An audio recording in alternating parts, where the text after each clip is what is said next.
Slava Ukraini, glory to Ukraine. Russia still hasn't fulfilled Putin's dream of restoring the Russian Empire. Russia is also losing at its dirty diplomatic game. Today, sensational revelations. Welcome to a new format of explanatory videos called Sin Filtros, No Filters. I'm Joanna Tuchengo. Secret conversations between Trump and Putin's representatives have been leaked online. How were they negotiating peace, and how were they trying to flatter Trump? Russia doesn't want peace. Why won't Russia stop its war against Ukraine? This is a trap. The plan, first peace, then guarantees. New, very interesting details. I'll tell you all about them in today's video. But before we start, subscribe to our channel, UATV Español, and join the conversation in the comments below the video. My team and I work so that you can know the truth, no matter how uncomfortable it may be. Let's take a look together at what this is all about. No filters, no distortions. At first glance, it looks like a bombshell, but in reality, it only confirms what had already been said. The so-called American peace plan for Ukraine isn't actually American. It's a plan with a Russian flavor, written in Moscow, translated into English with a useless translator, and handed to Washington as if it were their own idea. Evidence from The Guardian. They did a linguistic analysis of the text and found at least several expressions that sound unnatural and suggest a possible Russian origin. No native English speaker would write like that. The Guardian points out that the third point of the plan is worded in language more typical of the official Russian style. The report also recalled that the White House acknowledged the involvement of Russian official Kiril Dmitriev in drafting the document together with Donald Trump's special representative, Steve Witkoff. Dmitriev's direct quote sounded cynical and blunt. I think we'll just prepare this document from our own position. I'll pass it along unofficially later. Let the United States act as if it were their own plan. I don't think they'll accept our version exactly, but at least the American one will be as close as possible to ours. Kiril Dmitriev, director of the Russian State Investment Fund. Unofficial alternative negotiator for Russia in leaked recordings. In other words, Moscow is the one setting the terms. Washington includes them in its plan, but they didn't take into account the level of unprofessionalism from Witkoff and the new administration. That's why the plan wasn't even adopted. They just ran it through a translator and called it a day. The fondness of the U.S. President's special representative, Steve Witkoff, for the Russian regime and President Putin is also well known. And he has never hidden this fondness, telling journalists that he respects Putin and even likes that Russian war criminal. It's clear that the issue here isn't just some kind of business interest on Steve Witkoff's part. It's also the fact that President Donald Trump's old friend understands that Trump himself also likes Putin. And in Trump's inner circle, they do everything possible to stay in sync with the U.S. president. Let's recall the words of the Kremlin aide. What does a temporary ceasefire give us? It gives us nothing. It only gives the Ukrainians the chance to regroup, get stronger, and keep doing the same thing. So, friends, we see confirmation of what we already knew. This so-called American peace plan is a Russian invention deliberately created by Dmitry Ushakov to prevent the approval of sanctions against the Russian oil companies Rosneft and Lukoil. The result? We have a special U.S. envoy negotiating with Moscow to defend Moscow's interests. In the recordings, Witkoff explains to Ushakov how to sabotage Zelensky's visit to Washington and how to sell Putin's proposals to Trump as if they were brilliant ideas. And Ushakov, as calm as a teacher explaining to a slow student, even thanks him for the effort and tells him that Trump, well, he's going to be pleased, right? There was an offer from the Americans that we considered quite acceptable. All of this seems like a bad joke that shows what can happen even in major democratic countries when inexperienced people come to power and quickly become playthings in the hands of skilled and experienced Russian agents and diplomats serving those Russian agents. Because these phone conversations, the professional here is clearly Ushakov, who, for example, has no problem explaining to Witkov that Russia, in order to please Trump and acknowledge his peacemaking efforts, even gave up holding the Russian Arab summit. I don't understand how anyone can seriously discuss a deal invented by one of Trump's business partners. This is a real estate operation to enrich the Trump family and sell out Ukraine. How can anyone seriously discuss the idea that Ukraine is supposedly supposed to give up the fortifications that are saving Europe? And The worst part is, all of this is recorded word for word. Do you want us to keep covering how Moscow is pulling the strings in Washington? Let me know in the comments, and we'll continue in the next part. The American political elite has started to seriously tremble. Recently, 2 transcripts of phone conversations appeared in a Bloomberg publication. These are the recordings I was telling you about. One is between Witkov and Ushakov, and the other is between Witkov and Dmitriev. From them, it becomes clear that the special envoy of the President of the United States practically helped Russia thwart the transfer of Tomahawk missiles to Ukraine. Hello! You can hear how serious the situation is. It's a total scandal, although the Ukrainian journalist has a different point of view. Honestly, I don't see these recordings having any significant practical outcome, at least for now. And if we really analyze it, these tapes basically just confirmed what everyone already suspected. Maybe we needed such explicit confirmation, but that's about it. Here, I want to emphasize something. At first, we already knew this, or at least suspected it, but now we're dealing with a completely different level because, in fact, these transcripts make Witko's actions indistinguishable from those of a Russian agent infiltrated in the White House. Witko gives the Kremlin advice on how to deceive Trump. At the same time, he deceives his own president in order to introduce Russian demands regarding Ukraine. And he does all of this in secret, bypassing all the relevant committees and experts. What do you think of this dirty game? Write in the comments if this surprises you or not.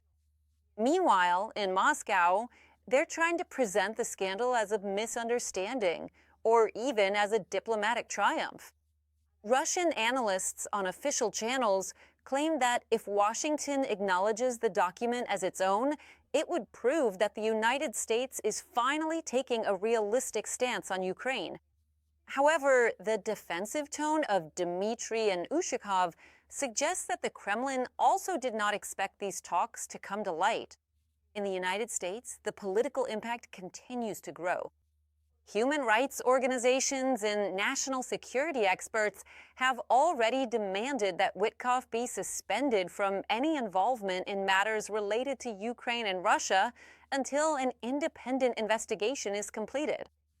Some members of Congress are also suggesting that this scandal could have legal consequences if it is proven that Witko deliberately acted in favor of a foreign power. For now, the White House is avoiding making any concrete statements and only emphasizes that the official policy toward Ukraine has not changed. But we do have Trump's comment to reporters about the leaked conversation between Whitehall and the Russians. He has to sell Ukraine to Russia. That's the job of a dealmaker. Basically, Moscow only accepts everything on its own maximum terms. In other words, it's all or nothing. We need to decide once and for all that Moscow, Putin, which in this case is the same thing, wants to continue the war until he gets what he wants. Trying to shift that responsibility onto Ukraine is a very dishonest move by the United States. With Moscow, everything is clear. We never expected anything from Moscow. With Putin, everything is clear. But this constant attempt to portray Ukraine as opposed to peace, sabotaging peace processes, is dishonest. Subscribe to our UATV Spanish channel. You can find us on Facebook and YouTube. Stay with us, because as soon as we have more details, we'll let you know. And remember, our team works every day to ensure you have verified and clear information. Ukrainians are strong, and they know what will happen if they give in to pressure from Russia and its agents. That's why they won't back down and will fight until the end. The idea that Ukraine is losing is also completely false. If Russia could conquer Ukraine militarily, it would have already done so. Putin can't achieve his goals on the battlefield, so he'll try to negotiate. To ensure the best outcome for Ukraine and Europe, we must stay the course, but also pick up the pace. This means more sanctions to deprive Russia of the means to fight and more military and financial support for Ukraine. Why won't Russia stop? Why was its strategic goal never just to take part of Donbass or Crimea? The Kremlin's real objectives since 2014 have remained total control over Ukraine, the destruction of Ukrainian sovereignty, and a return to a sphere of influence model. Soviet Union-style weakening and dismantling NATO, geopolitical revanchism, and the reconstruction of the Russian Empire. And this is key. None, absolutely none of those objectives have been achieved. That's why there's no reason to stop. On the contrary, a peace agreement that forces Ukraine to retreat and reduce its army would be, for Russia, a sign that pressure works and that they can push even further. Rubio's statements are clear, saying that the United States is willing to discuss security guarantees only after a peace agreement is signed. According to Politico, U.S. Secretary of State Marco Rubio informed European allies that Washington wants a peace agreement between Ukraine and Russia first before offering any kind of security guarantees to Kyiv. This condition was a key part of the proposals presented to Ukraine last week, although the White House insists that any final plan will include security guarantees.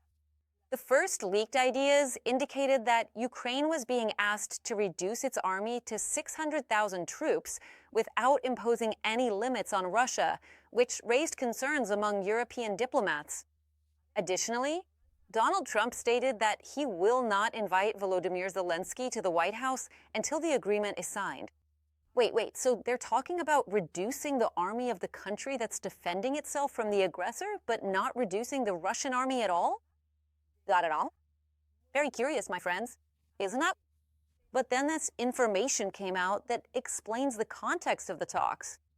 The chief of the Ukrainian General Staff, Andriy Ignatov, stated, "Thank you," that in the Geneva negotiations between delegations from Ukraine and the United States, there was no discussion about reducing the size of the Ukrainian armed forces.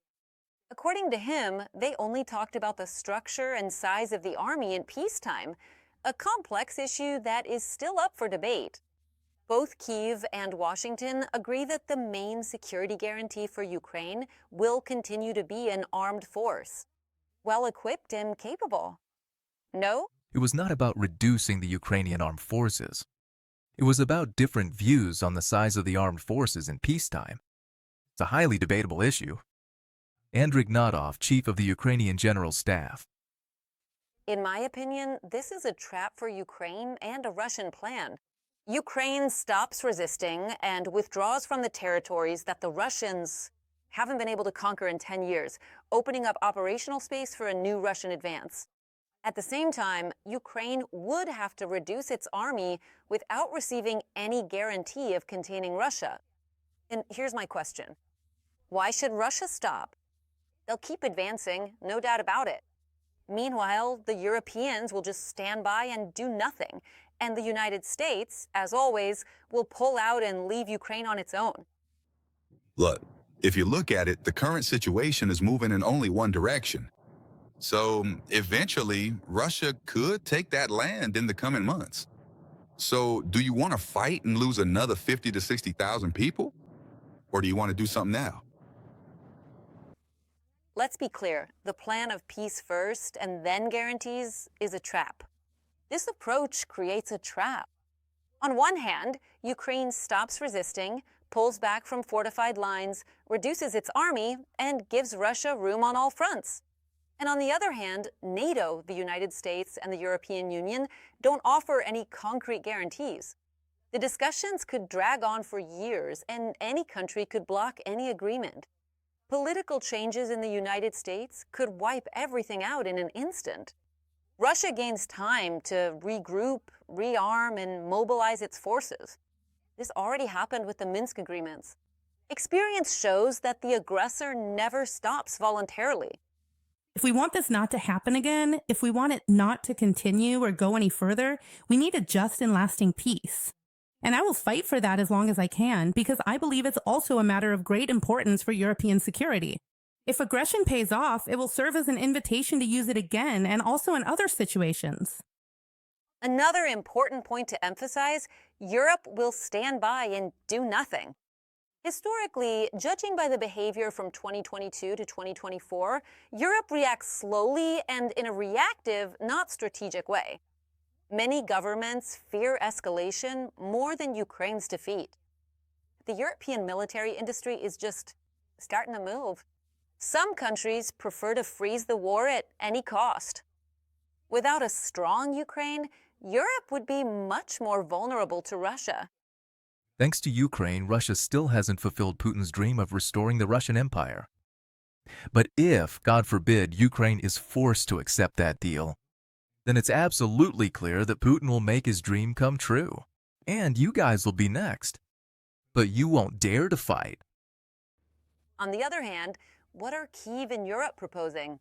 For example, as opponents of the plan presented by Moscow, the 28 points in Moscow's plan, Marco Rubio himself said they are Moscow's wishes. Kaja Kallas breaks the European silence and hits the nail on the head. The leaked plan doesn't obligate Russia to anything. The High Representative of the European Union for Foreign Affairs, Kaja Kallas, made a statement this Tuesday that is echoing in every capital. In that draft we saw, which of course is not final, we didn't see any concession or commitment from Russia. I think in the long term, we need to see exactly what Russia is obligated to do. Kaja Kallas, High Representative of the European Union for Foreign Affairs.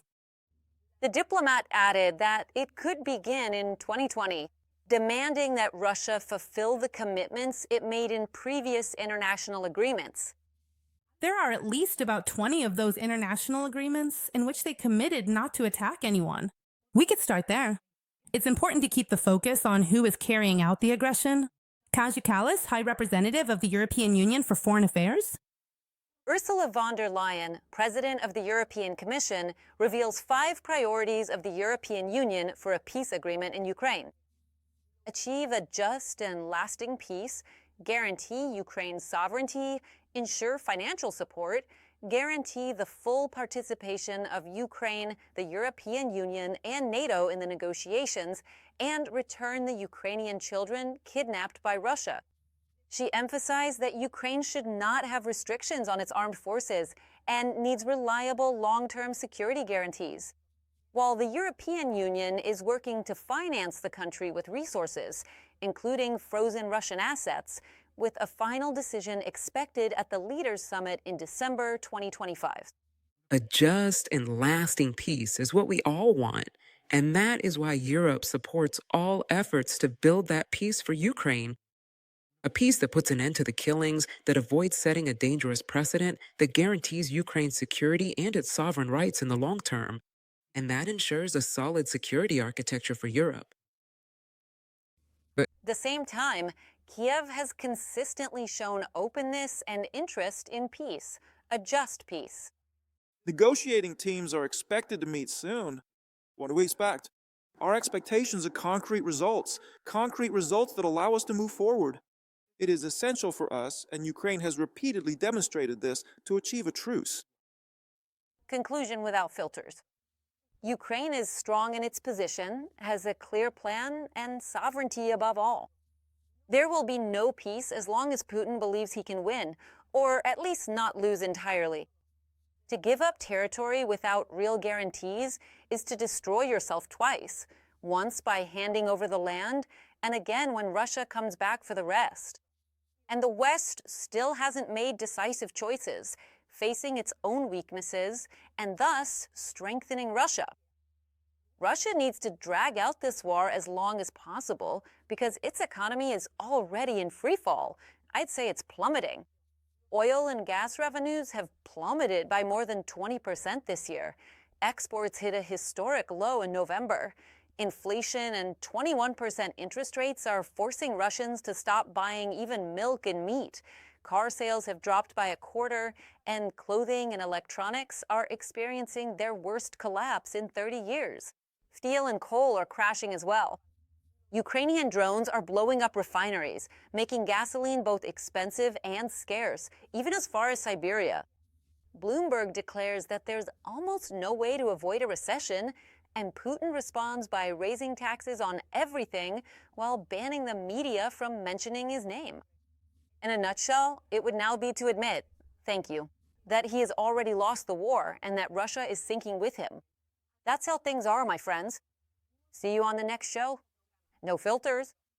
You were with Darren Achichenko, Slavoy Craney, and here comes the subliminal message.